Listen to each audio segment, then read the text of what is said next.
Now, I'm going to, as quickly as possible, connect a lot of pieces because I don't live in the United States anymore, so I feel safe enough to start calling things out. Welcome back. My name is Shayna. I'm a journalist. I talk a lot about decentering men and child-free living on this platform. If any of that sounds like a vibe, especially because now I get to go off the cuff, please like, share, and subscribe. Yeet, yeet to being outside of the United States. Also, for all of the other things, including ways to give me a gift, stuff like that, head over to the description. Now, I'm going to be connecting a couple of pieces. Okay, let's dive in to this. Now, we're going to say that it doesn't start off as an Instagram post. So I'm just going to use this post as a means of starting this conversation. Every House Republican voted to keep Epstein files concealed. Let's just break down these numbers real quick. Republicans, 211 yays. Democrats, 210 yays. Independent, 0. And in total, it is 211 yays to 210 nays. That is a difference of 1. There's a couple of non-votes in there, 9 Republicans and 2 Democrats. Now, this on its own, terrible, concerning. There's been a lot of talk on people on the right, aka conservative MAGA pro-fascistes, right? That are like, oh my goodness, he promised us Epstein. I can't believe that these people are doing exactly what they said they were going to do, even though they like low-key lied to us, but also like, why would they lie to us? We're special and melanin deficient, generally. I can't even say all. Once again, I will vote for Donald Trump. Like, there's a lot of minority people, not just in the Latin community, but in many other communities that were pro this, right? So we're taking that, pushing it to the side. Why? Because there's a larger conversation to be had. Shayna, what do you mean? Let's just look at these numbers again, real quick. It's a difference of 1. Now, this difference of 1 could have been avoided if a MAGA head didn't literally murder a representative, a Democratic representative, a couple of months ago. Vance, I don't care how to pronounce your last name, is accused of shooting dead Democratic Melissa Hortman and her husband Mark while disguised as a police officer, was indicted by a federal grand jury. He could face a death penalty if convicted. I don't care to learn more about this man. Yes. And just to make sure that we're all on the same page about this, this is her. Minnesota State Representative. She passed away this year. She was murdered, assassinated to be more specific, this year. Now, if we are going to dive even deeper into this, because she and her husband were not the only 2 victims in this. This lunatic, is that a bug? Shayna, stay focused.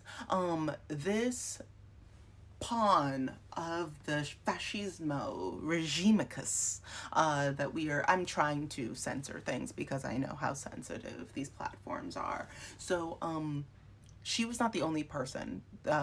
She and her husband were not the only people that were attacked, but the other people did survive. At the bottom of this article, Senator Hoffman is out of the hospital and in recovery, his family announced last week. Yvette Hoffman was released a few days after the attack. So we have a senator and his wife and his partner and a representative of the House and her partner both attacked. The way that they are not playing by the rules. They stopped playing by the rules after the first election, the first time that he got elected.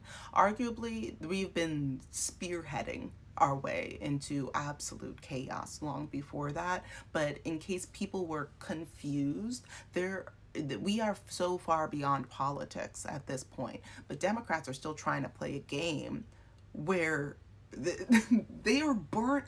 It's like, oh, okay, well, Democrats are basically being like, oh, hey, let's play Monopoly. Hey, can you roll the dice? Like, why aren't you rolling the dice? Why are you, okay, you rolled a 2. Why are you moving 17? Meanwhile, the opposite party literally have guns to people's heads being like, give me every dollar in the bank.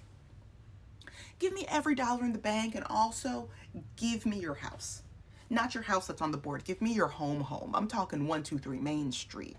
Now, if we're bringing it back to these numbers over here, if Melissa was not murdered, it would have been 11-11. Now at the end of the day, 2-11 to 2-11, right? Which would have been a tie. And if I remember correctly, if it's a tie, it goes to the, yep, that's definitely a bug. If it's a tie, it goes to the vice president to break the tie, which we know how that would go. Which also, so sorry, a little bit gassy.